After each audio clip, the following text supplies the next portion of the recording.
श्याम पर छोड़ा, श्याम ने उसे थामा। जय श्री श्याम दोस्तों। हिमालय की तलहटी में बसा एक छोटा सा गांव, शीतलपुर। यहाँ की सर्दियाँ ऐसी होती है कि पत्थर भी चटक जाए। सुबह के 5 बजे थे। कोहरा इतना घना था कि 2 हाथ की दूरी पर भी कुछ दिखाई नहीं दे रहा था। गांव के लोग मोटे कंबलों में दुबके थे, पर रामदीन के घर में हलचल शुरू हो चुकी थी। रामदीन एक साधारण कदकाठी का आदमी था, जिसकी उम्र तो अभी 40 की थी, पर संघर्षों ने उसके चेहरे पर जोरियों की गहरी लकीरें खींच दी थी। उसने कांपते हाथों से लकड़ी के पुराने मंदिर के सामने दिया जलाया। मंदिर में बाबा खाटू श्याम की एक छोटी सी तस्वीर थी, जिसमें वे अपने नीले घोड़े पर सवार मुस्कुरा रहे थे। रामदीन ने हाथ जोड़कर कहा, जय श्री श्याम बाबा। आज का दिन आप ही के हाथ में है। सुना है आप हारे का सहारा है। आज इस हारे हुए को भी अपनी शरण में रखना। बच्चों के लिए दूध और राशन का इंतजाम हो जाए, बस इतनी कृपा करना। उसने अपना फटा हुआ मफलर गले में लपेटा और अपने पुराने रिक्शे की ओर बढ़ा। पीछे से उसकी पत्नी सावित्री की आवाज आई, जी संभल कर जाना, ठंड बहुत है और आपकी खांसी भी अभी ठीक नहीं हुई है। रामदीन ने पीछे मुड़कर देखा और मुस्कुराते हुए कहा, चिंता मत कर सावित्री, जिसके सिर पर श्याम बाबा का हाथ हो उसे हवाएं क्या डराएगी। सड़क पर सन्नाटा था। रामदीन रिक्शा खींचते हुए शहर की ओर जाने वाली मुख्य सड़क पर खड़ा हो गया। उसकी उंगलियां ठंड से नीली पड़ रही थी। तभी उसने एक आदमी को अपने 2 बच्चों के साथ आते देखा। रामदीन की आंखों में उम्मीद की चमक जागी। बाबूजी, बच्चों को स्कूल छोड़ दूं, सवारी नहीं मिली क्या? रामदीन ने विनम्रता से पूछा। आदमी ने उसे ऊपर से नीचे तक देखा और नाक सिकोड़ते हुए बोला, अरे भाई, इतनी ठंड में तुम खुद कांप रहे हो, रिक्शा क्या चलाओगे? बच्चों को देर हो जाएगी, हम ऑटो ले लेंगे। रामदीन का दिल बैठ गया। वह चुपचाप पीछे हट गया और मन ही मन बोला, कोई बात नहीं बाबा, शायद इसमें भी आपकी कोई मर्जी होगी। वह थोड़ी दूर पर नरेश के चाय के ठेले पर रुका। नरेश ने उसे देखते ही कहा, रामदीन भाई, आज तो पारा जम गया है, चाय पियोगे? रामदीन ने अपनी जेब टटोली। उसमें एक फूटी कौड़ी भी नहीं थी। उसने झिझकते हुए कहा, नरेश भाई, उधार बहुत हो गया है। आज जब पहली सवारी मिलेगी तभी चाय पीऊंगा। नरेश हंसा और एक बड़ा कप चाय उसकी ओर बढ़ाते हुए बोला, अरे पगले, तू तो भाई है मेरा, ले पी ले, वरना ये ठंड जान ले लेगी। रामदीन ने चाय का कप पकड़ा। उसकी गर्माहट से हथेलियों को सुकून मिला। उसने चाय की पहली चुस्की ली थी कि तभी एक युवती भारी बैग लिए वहां आई। वह शहर जाने वाली बस छूट जाने के कारण परेशान थी। काका, स्टेशन तक जाओगे? बहुत जरूरी ट्रेन है मेरी। रामदीन के चेहरे पर रौनक आ गई। उसने तुरंत अपना गमछा रिक्शे की सीट पर फेरा और बोला, हाँ बिटिया, क्यों नहीं, आप बैठो, मैं आपको समय पर पहुंचा दूंगा। रास्ते भर रामदीन जोर जोर से पेडल मारता रहा। उसका सीना खांसी के कारण जकड़ा हुआ था, पर वह रुकना नहीं चाहता था। युवती ने देखा कि रामदीन का पूरा शरीर कांप रहा है। उसने पूछा, काका, आप ठीक तो है? रामदीन बोला, बिटिया, जब तक बाबा श्याम की कृपा है मैं ठीक हूँ। बस आप अपनी ट्रेन ना छोड़ देना।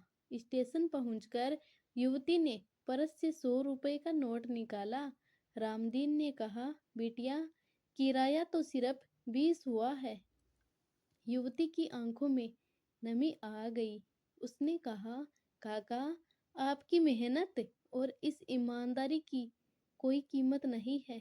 ये रख लीजिए, शायद बच्चों के काम आए। रामदीन ने नोट पकड़ा और आसमान की ओर देखकर बुदबुदाया, हारे का सहारा बाबा श्याम हमारा। सुन ली बाबा आपने। स्टेशन से लौटते समय रामदीन बहुत खुश था। वह बच्चों के लिए दूध और कुछ फल लेने की सोच रहा था। तभी अपनी गली के मोड़ पर उसने एक बूढ़ी औरत को देखा जो अपने नन्हे पोते को गोद में लिए रो रही थी। बच्चा तेज बुखार में तप रहा था और उसे सांस लेने में तकलीफ हो रही थी।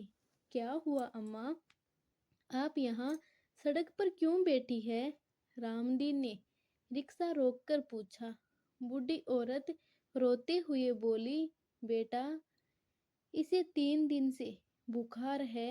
आज सांस नहीं ले पा रहा। अस्पताल ले जाने के पैसे नहीं है। सब खत्म हो गया।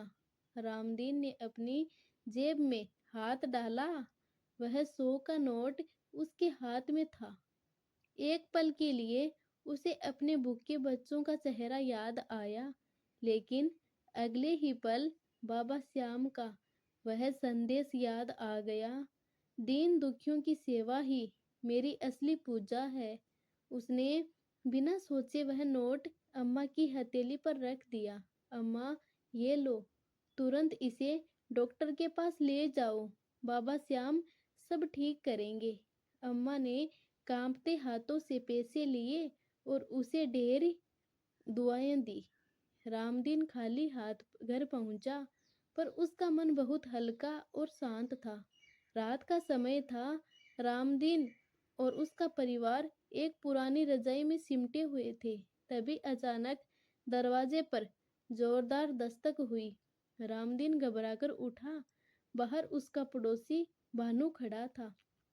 उसकी गोद में उसकी पत्नी थी जो बेहोश थी। रामदीन भाई, बचा लो, मेरी पत्नी को दिल का दौरा पड़ा है। कोई गाड़ी नहीं मिल रही, सब सो गए हैं। रामदीन ने बाहर देखा। बर्फ जैसी ठंड हवाएं चल रही थी। उसकी अपनी तबीयत खराब थी, पर वह एक पल भी नहीं हिचकिचाया। उसने अपना रिक्शा निकाला। सावित्री ने उसका हाथ पकड़ा। जी, इस ठंड में आपकी जान को खतरा है, मत जाइए। रामदीन ने शांत स्वर में कहा, सावित्री, अगर आज मैं डर गया तो कल बाबा श्याम की तस्वीर के सामने आंखें कैसे मिला पाऊंगा? तुम बस सुमिरन करो। सफर लंबा था, रास्ता पथरीला और अंधेरा था।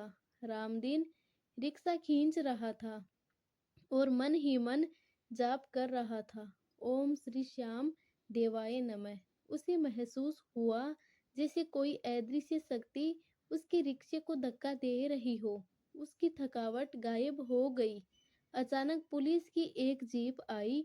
जब उन्होंने देखा कि एक आदमी रिक्शे पर मरीज को ले जा रहा है, तो वे दंग रह गए।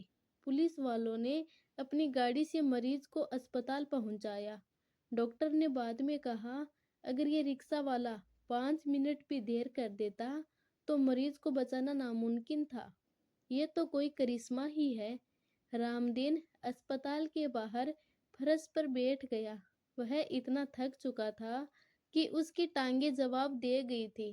तभी उस आदमी ने, जिसकी पत्नी की जान बची थी, रामदीन के पैर पकड़ लिए। भाई, तुम इंसान नहीं, फरिश्ता हो। रामदीन ने उसे उठाकर गले लगाया और कहा, भाई, फरिश्ता मैं नहीं, वो सांवरा सेठ है जिसने मुझे यहाँ तक पहुँचने की शक्ति दी।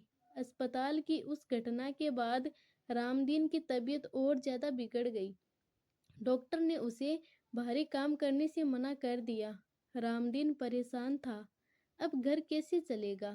सावित्री ने उसका हाथ थामकर कहा, आप चिंता ना करें, मुझे समोसे और कचौड़ी बहुत अच्छे बनाने आते हैं। क्यों ना हम अपने घर के बाहर एक छोटा सा ठेला लगा ले।